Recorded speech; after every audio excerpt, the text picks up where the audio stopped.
How is it feel inside when you have this rage? What's the experience inside? It's physical. It's physical. And how is it like? It's like you described, when you don't do something with it, it's like it really has to come out. Yes. It's also when somebody hurts me, and that happens indeed when somebody talks behind my back and is not straight to me. I really have the feeling I want to crush the person. It's like... You do. You just feeling, you go to kill them. I had a colleague, or actually she was my boss. Well, we said some pleasant things about her. Ja, exactly. Dat is toch al, het zegt het allemaal hoor. Geweldig. By the way, this is a common sentence. I had a colleague. Yeah,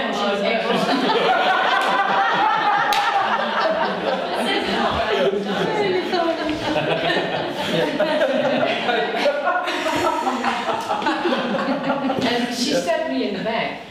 And it took How did she do that? With a knife? No, not with a knife. How did she do that? She was not straight to me. That's stabbing in the back, you understand? And she was my functional boss, and my other boss was the one who was in the lead. And she, behind my back, she did a few things to get me in a different position. And Is I'm she not alive? No, well, it took me a year, and then she was fired. But It was a nice year. Another project? Okay, I'm moving away now. Kidding me. What was not impressed? It's not revenge. It's not revenge. no, Justice. What you're saying that you thought it's because you're tall, people perceive you as powerful and strength. Yeah.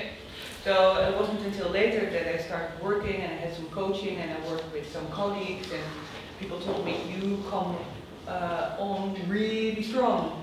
And when you say something that in your tone of voice is rather toned down, people almost ask you at the end of the room because they're scared.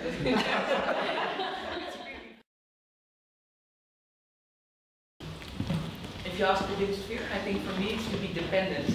I have this incredible urge of being dependent, and I still remember this sort of picture in my head that my father handed my mother.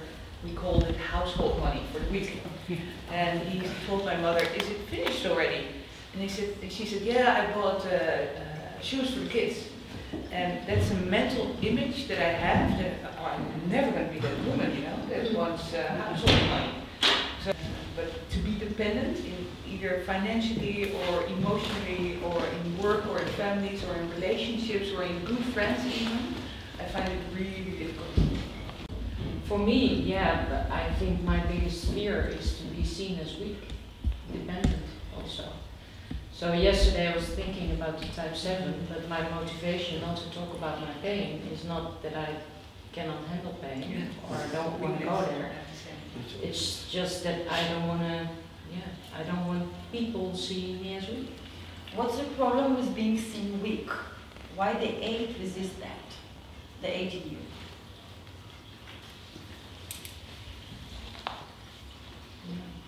I think pity for me is the worst thing. Yeah, me too. What? Yeah. People having a pity with me. So what's the difference between being empathetic to you and pity? Like, is there a difference? It's okay. You're doing great.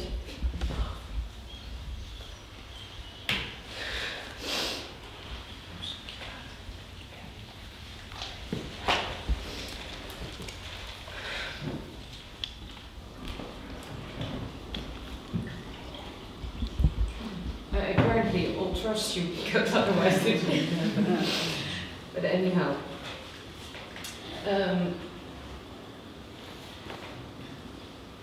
I don't know. Pity is, for me, I want people to be with me not because they pity me, because they get energy from me, and that I inspire them, or that I that they want to be with me because they like me, or they like being around me, not because they pity me.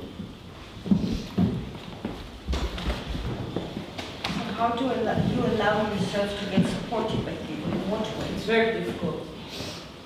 It's very difficult.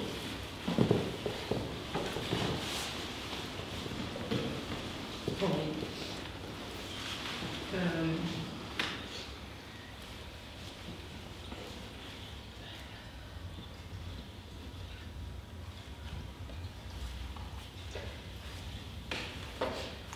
The only way I can have people support me is when they have a certain amount of humor and not too much drama, not too much compassion. I really push that away. Thank you. That's right. And do you think you can allow yourself to be human? And not just this powerful, can do it, everything you know that. Yeah, but it's hard for me. It's hard for you to be human. Yeah. Supported. Yeah.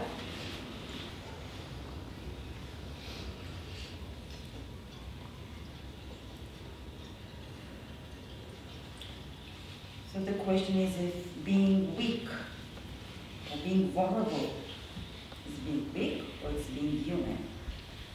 So once you realize that being vulnerable is being human, not being weak, the AIDS feels much more comfortable with that state.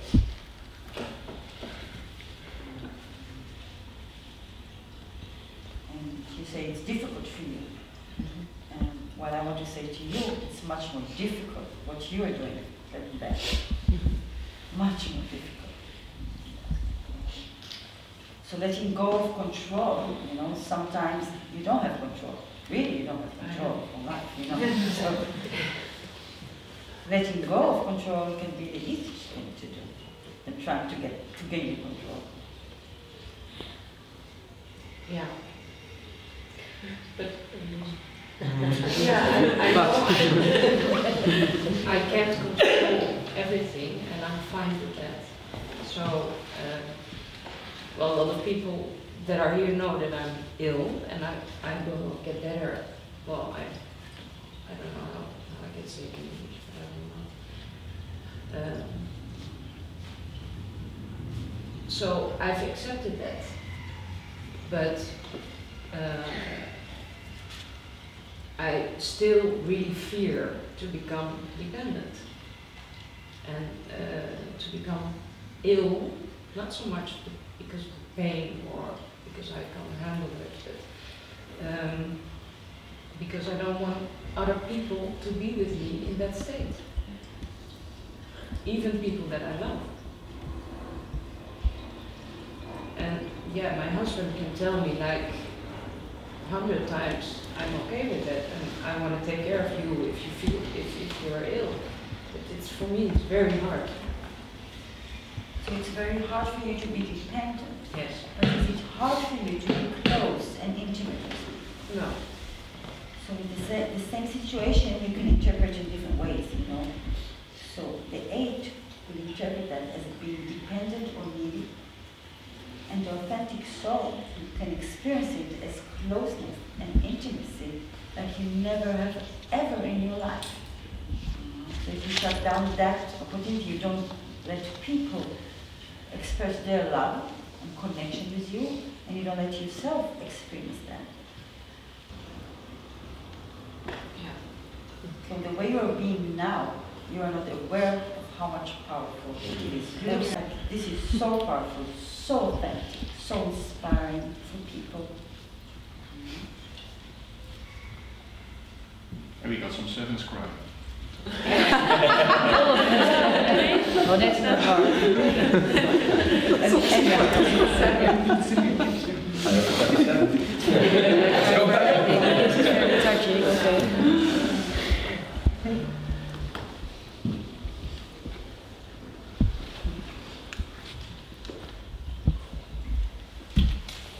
Easier now?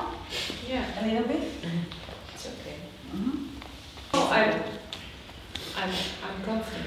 More comfortable with this. But I know my first reaction always is, even in this situation when people tell me, if they know that I'm ill, and they tell me, but you look very good. I'm like, yeah, of course, otherwise I wouldn't be here. You know? I would have no hair, I wouldn't be here. So that is my automatic thought. That's okay. If you have control about what you can have control, it's good. This is your gift, you know. So you are in charge and you manage that. But if you can use this opportunity that each day and each moment I can have an authentic being with people that I care for, it's a gift. So finally I can let down my guard, you know, and show my human side. Yeah, and also I find I have a group of friends, and they ask me, what can we do for you in this situation? And then I told them, well, I'm not very good at telling you when it's not going well with me. So, I need help with that. And then they said, well, it's very good that you're saying that. And, but I also told them I don't want pity, because that's for me. And then they said, yeah, but why do you think we pity you? We still want to be with you. So it's not, nothing's changed there. We're still the same person. And I'm part of a running group. At this moment I cannot run because physically I cannot do it. And they take turns in walking with me while the others run. Why can they do that? Yeah, not because I hope it's not because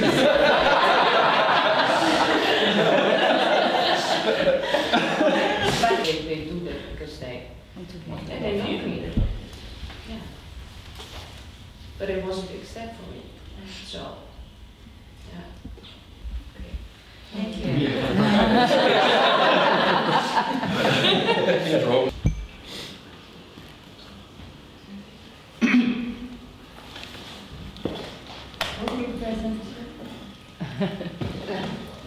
Iemand anders heen.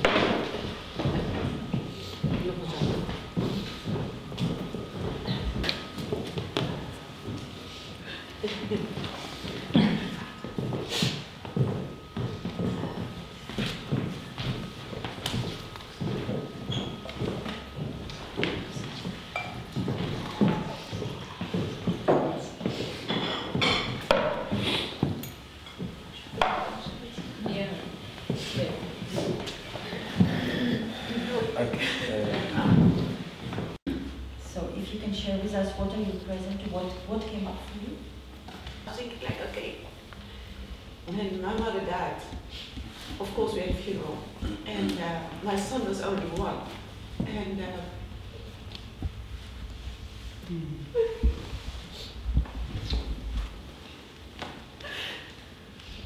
when did she die? A long time ago, 2008, and he was only one, and of course he would not come to the funeral, obviously. And my friends all said, okay, but we take care of him, we take care of him. But I wasn't even able to say, okay, it's okay, you know, do not even come this close. You know, like exactly, it's the same example. And I'm still wondering, did I ever thank them for it? Because they took over my job, of course. And they said, okay, you have to go now, go. But I'm still wondering if I ever thanked them for it, like, or was I that in my own control things? So when you start to be aware of it, you realize, or then you look back in your life, how many times you didn't allow people to support you. Push them away. Push them away.